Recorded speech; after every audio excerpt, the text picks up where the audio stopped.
Hello friends, now we will continue the remaining chapter 1 of class 9 that is matter in our surroundings. Last video में हमने बात की थी matter की, जिसकी 3 स्टेट्स होती है solid, liquid and gas. Solid में पार्टिकल्स जो होते हैं वो ऑर्डरली अरेंज होते हैं, लिक्विड में लेस ऑर्डरली अरेंज होते हैं, एक दूसरे के ऊपर स्लिप भी कर सकते हैं, स्लाइड भी कर सकते हैं पार्टिकल्स, और गैशियस स्टेट में पार्टिकल्स फ्रीली मूव करते हैं. Now discuss can matter changes states. क्या मैटर अपनी स्टेट चेंज कर सकता है, मतलब सॉलिड से लिक्विड या लिक्विड से गैस में ये स्टेट्स चेंज हो सकती है मैटर की. We all know from observation that water can exist in 3 states of matter. Water 3 states में, तीनों स्टेट्स जो है मैटर की उनमें एग्जिस्ट कर सकते हैं. लाइक सॉलिड एस आइस की फॉर्म में वो सॉलिड फॉर्म में रहता है, सॉलिड स्टेट में रहता है वाटर. फैमिली वाटर की स्टेट में जब रहता है वो लिक्विड स्टेट में होता है, और जब गैस की फॉर्म में होता है as a water vapour. What happens inside the matter during this change of state. तो मैटर के अंदर कौन से चेंजेस होते हैं जो इसकी स्टेट चेंज हो जाती है. What happens to the particles of the matter during the change of states. उसके जो पार्टिकल्स है मैटर के उनमें क्या चेंजेस आते हैं. How does this change of state take place. We need answer to this question कि वो स्टेट ऑफ उसकी स्टेट कैसे चेंज होती है. For this we will discuss activity. Take 150 gram of ice in a beaker. एक बीकर में हम 150 ग्राम ऑफ आइस लेंगे और उसमें एक थर्मामीटर, लेबोरेटरी थर्मामीटर भी लगाएंगे ताकि उसका जो बल्ब है थर्मामीटर का वो आइस के कांटेक्ट में रहे. हमें सेटअप भी दिखा रखा है यहाँ पर कि किस तरह करना है. Now start heating the beaker on a low flame. अब हम उस बीकर को गर्म हीट करना शुरू कर देंगे लो फ्लेम पे. Note the temperature when the ice starts melting. हमें वो टेम्परेचर नोट करना है जब वो आइस जो है, बर्फ़ जो है वो मेल्ट होनी शुरू हो जाएगी. Note the temperature when all the ice has converted into water. जब पूरा आइस वाटर में कन्वर्ट हो जाएगा तब भी हमें टेम्परेचर नोट करना है. अपनी ऑब्जर्वेशंस जब हमें रिकॉर्ड करनी है जब conversion of solid to liquid state हुआ. Now put a glass rod in the beaker and heat while stirring till the water starts boiling. हमें एक ग्लास रॉड बीकर के अंदर लेनी है और पानी को जब तक स्टिर मतलब चलाना है जब तक कि वो बॉइलिंग उसमें उबलना शुरू ना हो जाए. और हमें थर्मामीटर पे भी देखना है कि उसकी जो मोटर कि उसकी रीडिंग क्या होगी जब वाटर ऑलमोस्ट वेपराइज हो जाएगा, मतलब ज़्यादातर पानी उड़ चुका होगा, तो उसकी थर्मामीटर की रीडिंग क्या है. Record your observations for the conversion of water in the liquid state to the gaseous state. और अपनी हमें ऑब्जर्वेशंस लिखनी जब वो वाटर जो है लिक्विड स्टेट में गया और जब गैशियस स्टेट में उसकी कन्वर्जन हुई है. On increasing the temperature of solids. जब हम सॉलिड्स का टेम्परेचर राइज करते हैं the kinetic energy of the particle increases. जो पार्टिकल्स की काइनेटिक एनर्जी होती है, मूविंग एनर्जी होती है, वो बढ़ जाती है. Due to the increase in kinetic energy the particle start vibrating with greater speed. Kinetic energy के बढ़ने से जो पार्टिकल्स है वो वाइब्रेट करना शुरू कर देते हैं ज़्यादा स्पीड से. The energy supplied by heat overcomes the forces of attraction between the particles. जो हीट मतलब हमने हीट करके जो एनर्जी सप्लाई हुई है उससे जो अट्रैक्शन है, फोर्स ऑफ अट्रैक्शन है पार्टिकल्स के बीच में, वो क्या है ओवरकम, उससे ज़्यादा वो एनर्जी हो जाती है जो हमने सप्लाई करी है. The particles leave their fix position. और पार्टिकल की जो अपनी फिक्स पोजीशन थी वो उसको छोड़ देते हैं and start moving more freely. और मूव करना शुरू कर देते हैं freely. A stage is reached when the solid melts. और वो स्टेज आ जाती है जब सॉलिड जो है मेल्ट हो जाता है and is converted into liquid, और लिक्विड में चेंज हो जाता है. The temperature at which a solid melts to become a liquid at the atmospheric pressure is called its melting point. इसको हम जब सॉलिड लिक्विड में कन्वर्ट होता है एटमॉस्फेरिक प्रेशर पे तो हम उसको मेल्टिंग पॉइंट बोलते हैं उस टेम्परेचर को. The melting point of ice is 273.16 Kelvin. The process of melting, that is change of solid into liquid state, is known as fusion. उस process को हम, जो process है melting का, उसको हम fusion बोलते हैं. When a solid melts, its temperature remains the same. So where does the heat energy go? हमने solid को जब melt करा उसका temperature same रहा, तो जो हमने heat provide करी थी by heating वो कहाँ गई वो heat. You must have observed during the experiment of melting that the temperature of the system doesn't change after the melting point is reached. हमने क्या ऑब्जर्व करा था कि जो टेम्परेचर है सिस्टम का वो चेंज नहीं हुआ जबकि मेल्टिंग पॉइंट हमारा आ गया था, इसकी पूरी आइस मेल्ट हो गई थी उस time. This happens even though we continue to heat the beaker, that is we continue to supply heat. ये जब भी ऐसी रहा टेम्परेचर जबकि हम उसे और भी गर्म कर रहे थे और ज़्यादा हीट सप्लाई कर रहे थे. This heat get use in changing the state by overcoming the forces of attraction between the particles. ये हीट कहाँ ऑब्जॉर्ब हुई, जो फोर्सेज ऑफ अट्रैक्शन थी उसको ओवरकम करने में. As this heat energy is absorb by ice without showing any rise in temperature, ice ने वो हीट अब्जॉर्ब कर ली और कोई टेम्परेचर में इंक्रीज भी नहीं हुआ. It is considered that it gets hidden into the contents of the beaker and is known as latent heat. तो मतलब जो कंटेंट्स थे बीकर के अंदर, जो कंटेंट्स था सब बीकर का, वो बीकर का, उसमें वो एनर्जी हिडन मतलब एनर्जी स्टोर हो गई वहाँ पर, and is known as latent, जिसको हम लेटेंट हीट बोलते हैं. The word latent heat means hidden. The amount of hidden मतलब छुपना. The amount of heat energy that is required to change 1 kg of a solid into liquid at atmospheric pressure at its melting point is known as latent heat of fusion. यहाँ हमें latent heat of fusion की definition दी गई है कि जितनी हमें heat energy require होती है 1 किलोग्राम ऑफ सॉलिड को लिक्विड में चेंज करने के लिए एटमॉस्फेरिक प्रेशर पे उसके मेल्टिंग पॉइंट पे, उसको हम लेटेंट हीट ऑफ फ्यूजन बोलते हैं. So particles in matter at 0 degree Celsius have more energy as compare to particles in ice at the same temperature. तो जो 0 डिग्री सेल्सियस पे वाटर है उसके जो पार्टिकल्स हैं उनमें ज़्यादा energy as compare to ice के पार्टिकल्स में जो सेम टेम्परेचर पे हैं दोनों. जबकि when we supply heat energy to water, और जब हम वाटर में हीट एनर्जी सप्लाई करेंगे particles start moving even faster, particles और तेज़ी से मूव करना शुरू कर जाएंगे. At a certain time a point is reached when the particles have enough energy to break free from the forces of attraction of each other. एक point पे जो फोर्सेज ऑफ अट्रैक्शन है वो पूरा उसको ब्रेक तोड़ देंगे और फ्री हो जाएंगे. At this temperature the liquid starts changing into gas, और इस टेम्परेचर पर लिक्विड जो है गैसियस फॉर्म में चेंज होना शुरू हो जाता है. The temperature at which a liquid starts boiling eight the atmospheric pressure is called it's boiling point. इस टेम्परेचर पे लिक्विड बॉयल करना शुरू हो जाता है एटमॉस्फेरिक प्रेशर पे, उसको हम बॉइलिंग पॉइंट बोलते हैं. उसका boiling is a bulk phenomena. Bulk phenomena मतलब पूरे पूरे होल में होता है.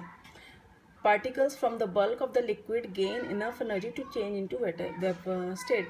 जो पार्टिकल्स बल्क है मतलब पूरा जो लिक्विड है उसके जो पूरे के पार्टिकल्स है वो उनको इतनी एनर्जी मिल जाती है कि वो वेपर स्टेट में कन्वर्ट कर जाते हैं. For water this temperature is 373 kelvin. Can you, अब हम लेटेंट हीट ऑफ फ्यूजन को, वेपराइजेशन को भी डिफाइन कर सकते हैं जैसे हम लेटेंट हीट ऑफ फ्यूजन को डिफाइन करा है. Particles in steam that is water vapour is at 373 have more energy than water at the same temperature. तो जो स्टीम के अंदर वाटर वेपर पार्टिकल्स हैं उनकी ज़्यादा उनमें एनर्जी है as compare to water particles में जो कि सेम टेम्परेचर पे. क्यों?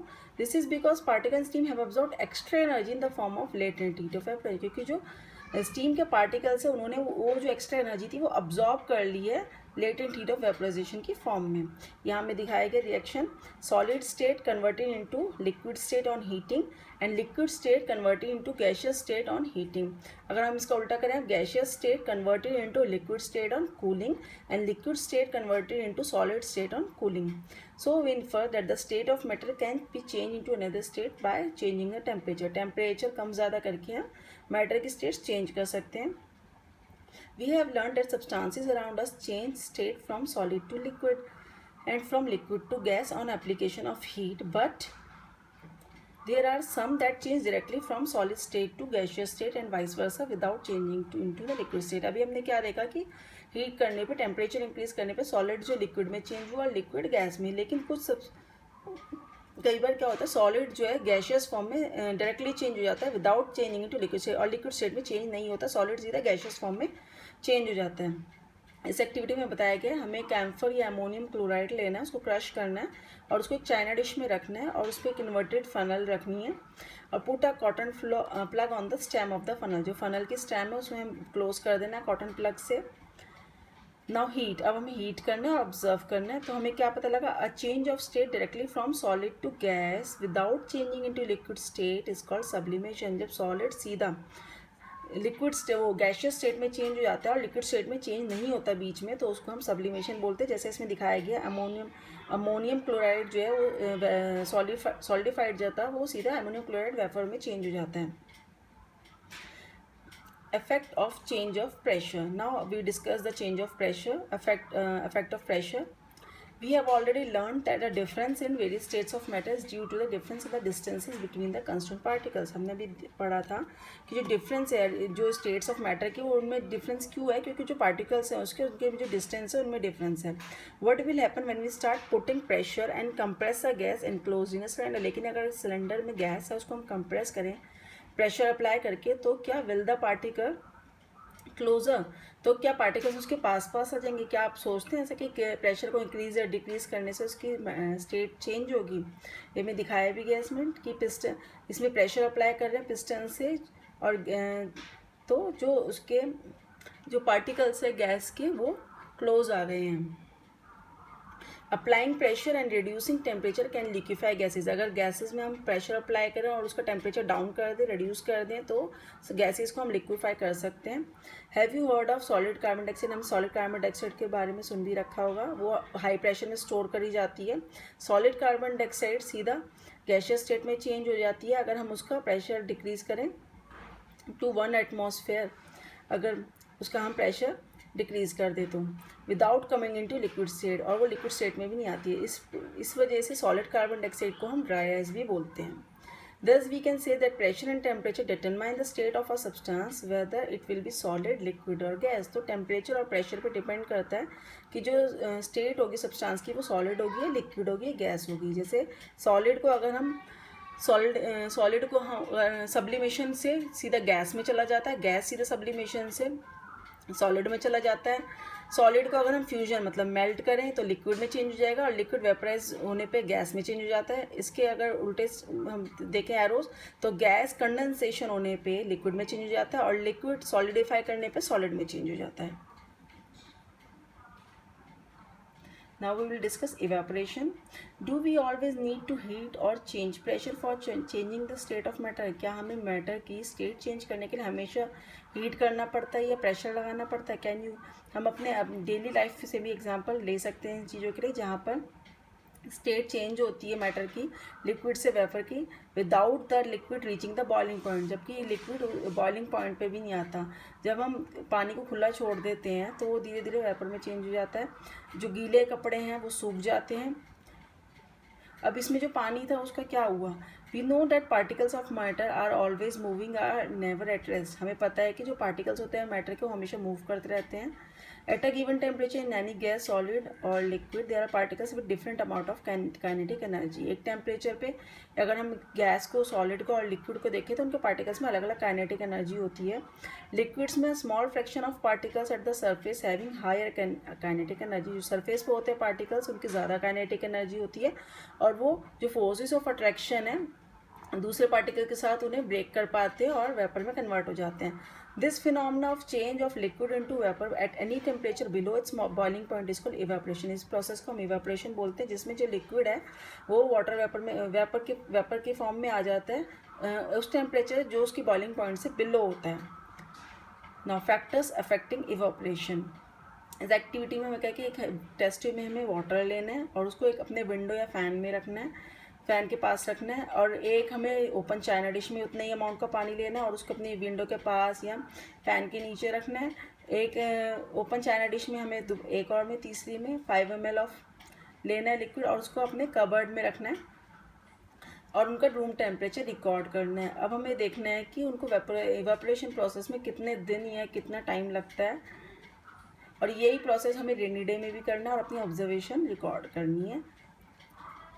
You must have observe that the rate of evaporation increases with, मतलब जो रेट ऑफ इवेपोरेशन है लिक्विड का वेपर में चेंज होने के वो इंक्रीज करता है, एंड विद किसके साथ? An increase of surface area. अगर जो सरफेस एरिया है उसका इंक्रीज हो जाए तो उससे ज़्यादा इवेपोरेशन होती है। Evaporation is a surface phenomena. If the surface area is increased, the rate of evaporation increases. For example, जब हम कपड़े सुखाने के लिए डालते हैं तो हम उनको फैला देते हैं ताकि वो जल्दी सूख जाए, ताकि उनका सरफेस एरिया बढ़ जाए और evaporation ज़्यादा हो। An increase of temperature, अगर with the increase of temperature more number of particles get enough kinetic energy to go into the vapor state। जो particles हैं उनको इतनी एनर्जी काइनेटिक एनर्जी ज़्यादा पार्टिकल्स को मिलती है ताकि वो ज़्यादा वेपर में चेंज हो जाए। जैसे गर्मी के दिन जल्दी कपड़े सूखते हैं टेम्परेचर राइज होने से। And a decrease in humidity. Humidity क्या होता है? जो amount of water vapour present in air, air में कितना amount of water vapour present है उसको हम ह्यूमिडिटी बोलते हैं। The air around us can not hold more than a definite amount of water vapour eight a given temperature. If the amount of water in air is already high the rate of evaporation decrease. मतलब जिस दिन humidity ज़्यादा होगी, जैसे rainy day पे moisture हवा के अंदर ज़्यादा हो जाता है तो उस दिन हमारे कपड़े कम सूखते हैं, इसी वजह से क्योंकि रेट ऑफ इवेपोरेशन डिक्रीज हो जाता है। And increase in wind speed, जब हवा चलती है, it is a common observation that clothes dry faster on a windy day. Why? With the increase in wind speed, जब हवा तेज चलती है the particles of water move away with the wind, वो हवा के साथ पार्टिकल्स वाटर वेपर जो है मूव हो जाते हैं, और जिससे जो वाटर वेपर जो सराउंडिंग में होते हैं वो कम हो जाते हैं, इवेपोरेशन जल्दी होता है। Now how does evaporation cause cooling, evaporation से कूलिंग कैसे होती है। इन एन ओपन वेसल, अगर हम खुले बर्तन में लिक्विड की हम देखें तो लिक्विड जो इवेपोरेट करता रहता है, the particles of liquid absorb energy from the surroundings to regain the energy loss during evaporation, जो लिक्विड के पार्टिकल्स होते हैं वो सराउंडिंग से एनर्जी लेते हैं ताकि जो उनकी एनर्जी लॉस हुई थी इवेपोरेशन से उसको कंपनसेट करने के लिए। This absorption energy from the surroundings make the surrounding cold, जिससे क्या होता है जब सराउंडिंग से एनर्जी वो ले लेते हैं, जो सराउंडिंग्स होते हैं हमारे आसपास की, उसके आसपास की जगह होती है वो ठंडी हो जाती है। What happens when you pour some acetone, अगर हम नेल पॉलिश रिमूवर एसीटोन अपने पाम पे हथेली पे लेते हैं तो पार्टिकल्स जो है हमारे पाम से या सराउंडिंग से एनर्जी लेते हैं और इवेपोरेट हो जाते हैं, जिससे हमारे को ठंडक, हमारे पाम ठंडा ठंडा लगता है, हथेली ठंडी ठंडी लगती है। After hot sunny day people sprinkle water on the roof, छतों पे पानी डालते हैं ऊपर ग्राउंड में ताकि जो large latent heat of vaporisation of water की, उससे जो हॉट सरफेस है वो ठंडा हो जाए। हम बहुत सारे एग्जांपल्स अपने डेली लाइफ से ऐसे साइट कर सकते हैं जिसमें हम इफेक्ट ऑफ कूलिंग देख सकते हैं due to evaporation. Why should we wear cotton clothes in summer, हम समर में विंटर कॉटन क्लोथ्स क्यों पहनते हैं, क्योंकि हमारे को गर्मियों में ज़्यादा पसीना आता है हमारे बॉडी मैकेनिज्म की वजह से, जिससे हमें ठंडक मिलती है। We know that during evaporation के दौरान जो पार्टिकल्स होते हैं at the surface of the liquid gain energy from the surroundings और बॉडी सरफेस, तो इवेपोरेशन में क्या होता है जो पार्टिकल्स होते हैं लिक्विड के सरफेस पे वो या तो सराउंडिंग से या फिर हमारी बॉडी सरफेस से एनर्जी लेते हैं और वाटर वेपर में चेंज हो जाते हैं। The heat energy equal to the latent heat of vaporisation is up from the body leaving the body cool, जो हीट एनर्जी उन्होंने हमारी बॉडी से ली है उससे हमारी बॉडी कूल हो जाती है। Cotton being the good absorber of water, क्योंकि कॉटन पानी का गुड अब्जॉर्बर होता है तो हमारा जो स्वेट है पसीना है उसको अब्जॉर्ब कर लेता है और उसको ईजी इवेपोरेशन के लिए अवेलेबल करवा देता है एटमॉस्फेयर में। Why do we see water droplets on the outer surface of a glass containing ice cold water, जब भी हम ठंडा पानी या कोल्ड ड्रिंक्स कुछ भी लेते हैं तो जो उसके ग्लास का जो आउटर सरफेस होता है वहाँ पर हमने वाटर ड्रॉपलेट्स कई बार देखे हैं। वो क्यों आते हैं, the water vapour, it is because the water vapour present in the air, जो वाटर वेपर एयर में प्रेजेंट होते हैं जब वो कोल्ड ग्लास ऑफ वाटर या कोल्ड ड्रिंक उसके कॉन्टैक्ट में आते हैं तो वो अपनी एनर्जी लूज कर देते हैं and gets converted into liquid state, और लिक्विड स्टेट में कन्वर्ट हो जाते हैं जिससे हमें वाटर ड्रॉपलेट्स दिखते हैं।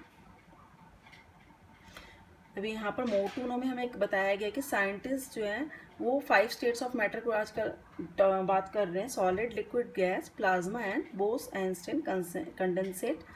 Plasma, the state consist of super energetic and super excited particles, plasma कौन सी स्टेट है जिसमें सुपर एनर्जेटिक और सुपर एक्साइटेड पार्टिकल्स हैं, ये आयनाइज्ड गैसेस की फॉर्म में होते हैं। The fluorescent tube and neon sign bulbs consist of plasma, जो फ्लोरेसेंट ट्यूब्स होती हैं या नियॉन साइन बल्ब्स होते हैं वो प्लाज्मा होता है उनके अंदर।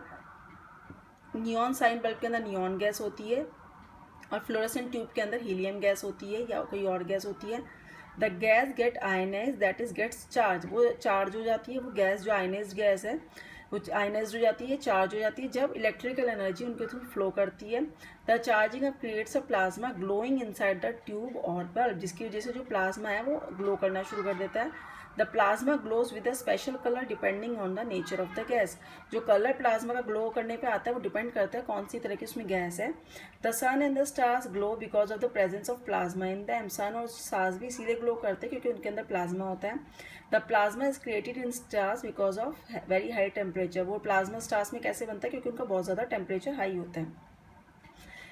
Bose-Einstein condensate, in 1920 Indian physicist Satyendra Bose had done some calculation for a fifth state of matter. Satyendra Bose ने एस एन बोस ने कुछ कैलकुलेशन करी है फिफ्थ स्टेट ऑफ मैटर में 1920 में करी थी। उनकी कैलकुलेशन के ऊपर डिपेंड करके एल्बर्ट आइंस्टाइन ने एक न्यू स्टेट ऑफ मैटर को प्रेडिक्ट करा जिसको बोस आइंस्टाइन कंडेंसेट बोलते हैं। In 2001 Eric Cornell, Wolfgang Ketterle and Carl E Wieman of USA receive the Nobel prize in physics for achieving Bose Einstein condensation, जिसके लिए 2001 में इन लोगों को नोबेल प्राइज भी मिला। The BEC is form by cooling a gas of extremely low density about 100,000 the density of a normal air to super low temperatures. ये BEC कैसे form होता है, जो गैस होती है उसको एक्सट्रीमली लो डेंसिटी की गैस है उसको 100,000 जो डेंसिटी नॉर्मल एयर की उससे कंडेंस करने कूल करने पर to super low temperatures you can, इसके लिए हम इस वेबसाइट पे भी जाके देख सकते हैं ज़्यादा इंफॉर्मेशन के लिए. That's for all for this chapter. Now we will come with new chapter in the next video. Till then, goodbye, take care.